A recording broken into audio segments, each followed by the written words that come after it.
UP के अखिलेश सरकार के राज में रिक्शे वाला कर रहा है अस्पताल में मासूमों का इलाज। आप यकीन नहीं करेंगे तो हम आपको पूरी कहानी बता दें और हैरान करने वाली इस रिपोर्ट को आप देखिए और फिर खुद ही अंदाजा लगाइए कि आखिर इस देश में हो क्या रहा है।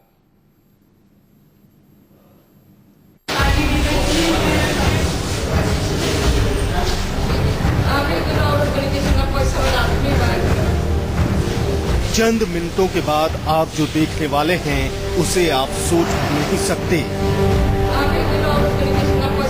हैरान करने वाली इन तस्वीरों की शुरुआत यहीं से होती है। अस्पताल के बेड पर एक छोटा सा बच्चा पड़ा है और उसका इलाज कर रहा है एक युवक।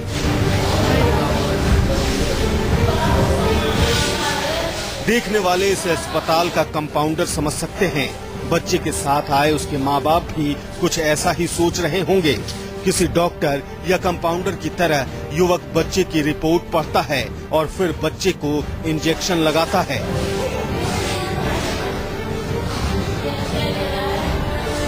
तेज बुखार से तप रहे बच्चे को ऑक्सीजन की नली भी यही युवक लगा रहा है। अब सुनिए बच्चे का इलाज कर रहा ये युवक क्या कहता है।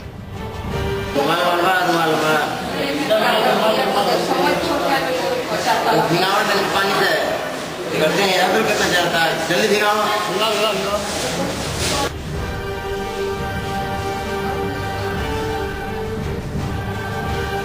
गीले रुमाल से बुखार में तप रहे बच्चे के पूरे जिस्म को युवक साफ करता है और फिर वही रुमाल बच्चे के सिर पर रख देता है।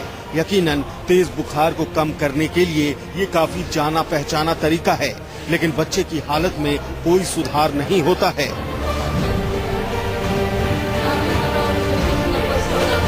बच्चे की हालत इतनी बिगड़ चुकी है कि इंजेक्शन लगाने के बावजूद बच्चा रो भी नहीं रहा और चंद मिनटों के बाद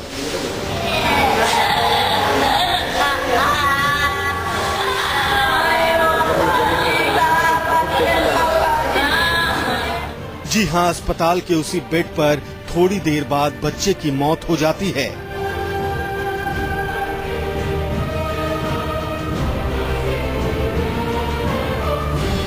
अब अस्पताल के बाहर रिक्शे को खींचने वाले इस शख्स को पहचानने की कोशिश कीजिए।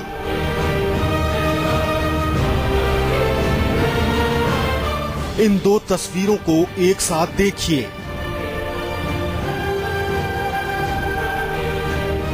आंखों पर यकीन नहीं होता, दिल मानने को तैयार नहीं है, लेकिन आप जो भी देख पा रहे हैं वो 16 आने सच है। बलिया के सरकारी अस्पताल में जिस बच्चे की मौत हुई उसका इलाज यही रिक्शा वाला कर रहा था। इन्फेक्शन हो गया था, ये घाव कंधा पे घाव हो गया है, वही बचवा का, वही की वजह से इन्फेक्शन हो गया है, पूरा शरीर में जहर पैदा हो गया है, इसी से मर गया बेचारा। रिक्शे वाले के मुताबिक वो कई सालों से डॉक्टरों के कहने पर मरीजों का इलाज कर रहा है। अब कुछ दिनों पहले की इन तस्वीरों को देखिए।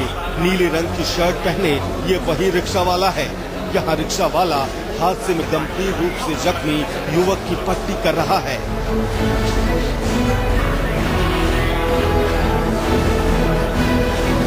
तस्वीरों में भले ही रिक्शा वाला केवल पट्टी करता दिख रहा है, लेकिन उसका दावा है कि वो टाँके भी लगा लेता है।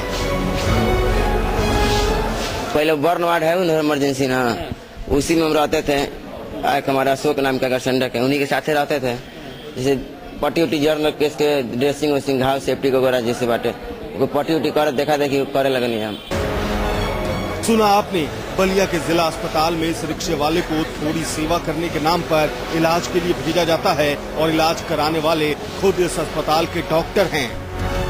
हीरोइन नहीं पीते हैं, जैसे कि भांग तम्बाकू वाकू पी लेते हैं बस। नशा तो ढेर दिन से नहीं है, 2-3 साल से नशा करते। नशा करते तो फिर दवाई कैसे करते हो, कैसे इलाज करते हो जब नशा करते हो? नहीं, नशा में नहीं रहते हैं। हाँ। ना होश में यहाँ काम करते हैं, होश में करने के बाद जो करना चाहिए करते हैं। इलाज के दौरान बच्चे की मौत और रिक्शे वाले के हवाले इलाज की जिम्मेदारी सौंपने की शिकायत जिला अधिकारी से की गई तो एडीएम जांच के लिए अस्पताल पहुंचे। परिवार वालों का तो ये कहना है कि ट्रीटमेंट के दौरान मृत्यु हो गई। अब कौन इलाज कर रहा था, क्या कारण था, इसकी तो जांच कर रहे हैं। तो let me find out. Doctors से फार्मासिस्ट जो उपलब्ध हैं यहाँ पर या जो समय थे उनसे पूछताछ कर रहा हूँ, जांच कर रहा हूँ। कौन इलाज? यूपी में मरीजों की जिंदगी से किस कदर खिलवाड़ जारी है, ये जाहिर हो चुका है। लैपटॉप बांटने वाली अखिलेश सरकार विकास के दावे करती है, लेकिन यूपी में जान कितनी सस्ती है, बलिया के इस अस्पताल की तस्वीरों से साबित हो गया है।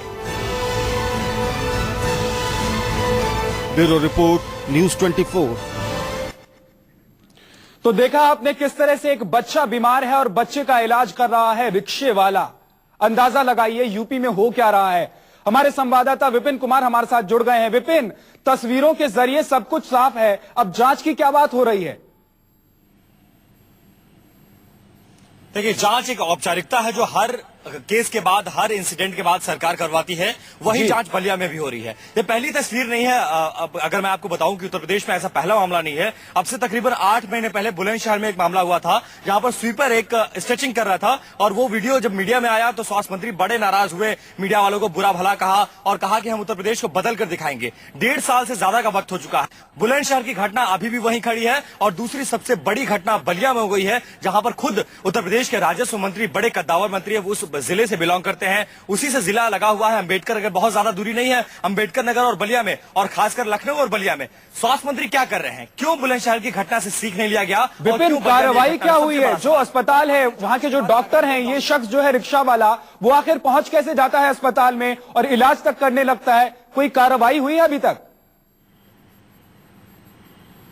देखिए, फिलहाल अभी तक कोई कार्रवाई नहीं हुई। एडीएम मौके पर गए थे, उन्होंने कहा कि जांच करवाएंगे, जांच के बाद दोषी पाए लोग हैं उन पर कार्रवाई की जाएगी। बड़ा सवाल यह है कि कार्रवाई के नाम पर सस्पेंशन हो जाएगा, 6 महीने बाद बहाली हो जाएगी, लेकिन जो बच्चा मरा है क्या वो उनके परिवार को वापस मिलेगा? क्या गारंटी है इस बात की कि आगे ऐसी घटनाएं नहीं होंगी? और बुलंदशहर की घटना से सीख क्यों नहीं लिया गया? ये तमाम ऐसे सवाल है जो हम न्यूज़ 24 के जरिए उत्तर प्रदेश के स्वास्थ्य मंत्री से उठा रहे हैं कि आखिर कब तक मासूम बच्चों की मौत होती रहेगी? कब तक अस्पतालों में रिक्शे वाले, स्वीपर, माली, ये लोग स्ट्रेचिंग करते रहेंगे, ये लोग लोगों को इलाज देते रहेंगे, इंजेक्शन लगाते रहेंगे, और इस बात की रोकथाम क्यों नहीं की जाती? और किसके शह पर ये सब कुछ हो रहा है? वहां के डॉक्टर जिनकी जिम्मेदारी है अस्पतालों में आना, इलाज करना, इमरजेंसी में रिक्शे वाला नशे की हालत में क्यों इलाज कर रहा है? ये सबसे बड़ा सवाल है। विपिन, आप बने रहिए, आपके पास फिर लौटेंगे, लेकिन इस पूरे मामले पर जगदंबिका पाल, कांग्रेस के नेता है, वो क्या कह रहे हैं, सुन लीजिए।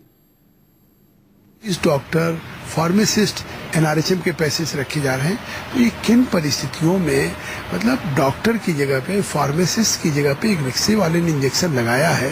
मैं समझता हूँ बहुत गंभीर घटना जिससे एक बच्चे की मौत हो गई। तो इस घटना की तात्कालिक जांच करा के जो भी डॉक्टर या जो भी अधिकारी या लोग दोषी हैं उनके खिलाफ सख्त से सख्त कार्रवाई होनी चाहिए। विपिन के पास वापस चलते हैं। विपिन, आखिर ये लड़का पहुंच कैसे जाता था? जो रिक्शे वाला है वो पहुंच कैसे जाता था और इसको इलाज करने की अनुमति कैसे मिल जाती थी? ये पूरी कहानी आपसे समझना चाहेंगे। देखिए,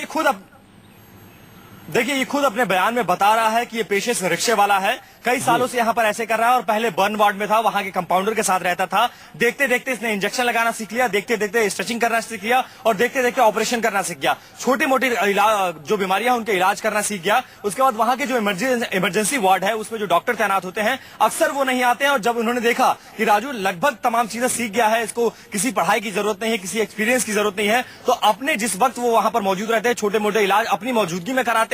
और कभी कभी ऐसा मौका आता है कि जब डॉक्टर नदारत रहते हैं अपनी ड्यूटी से, तो राजू को बोल के जाते हैं कि राजू तुम इलाज कर देना, क्योंकि वहां पर गांव के लोग आते हैं, बड़ा अधिकारी वहां पर पहुंचता नहीं और आम आदमी, गरीब आदमी की जान की हिंदुस्तान में और खासकर उत्तर प्रदेश में कोई कीमत नहीं है। यही वजह है कि डॉक्टरों के शह पर कई सालों से ये करता रहा है। और इतना ही नहीं, यहां तक कि पोस्टमार्टम भी ये राजू करता। अपने बयान में इसने साफ तौर से कहा है कि रिक्शे पर लाश को जिला अस्पताल से पोस्टमार्टम हाउस ले जाना, वहां पर पोस्टमार्टम करना और तमाम तरह के इलाज करता है, जो हैरान करने वाली बात है। और सबसे बड़ी चीज मैं आपको बताऊं कि एक नियमावली ऐसी बनानी पड़ेगी कि जो डॉक्टर ड्यूटी पर नहीं है उसको बर्खास्त करना पड़ेगा और ऐसे लोगों को जेल भेजना पड़ेगा। तब कहीं जाकर ये जो पेशा है, जो भगवान का दर्जा दिया जाता है डॉक्टरों को, तब इनमें डर आएगा। और ऐसे लोगों को, राजू जैसे लोगों को अस्पताल में बैठाने की भी हिम्मत कोई डॉक्टर ना करे, तब तक ये सिलसिला नहीं रुकने वाला है। जी। और विपिन, पिछली बार मीडिया को कोसने वाले स्वास्थ्य मंत्री कहां हैं? देखिए, हम लगातार सुबह से उनसे बातचीत करने की कोशिश कर रहे हैं, फोन कर रहे हैं, उनके पीए को मैंने फोन मिलाया, ऑफिस में फोन किया, लेकिन सामने आने को तैयार नहीं है। कहा कि हम सिचुएशन को मॉनिटर कर रहे हैं।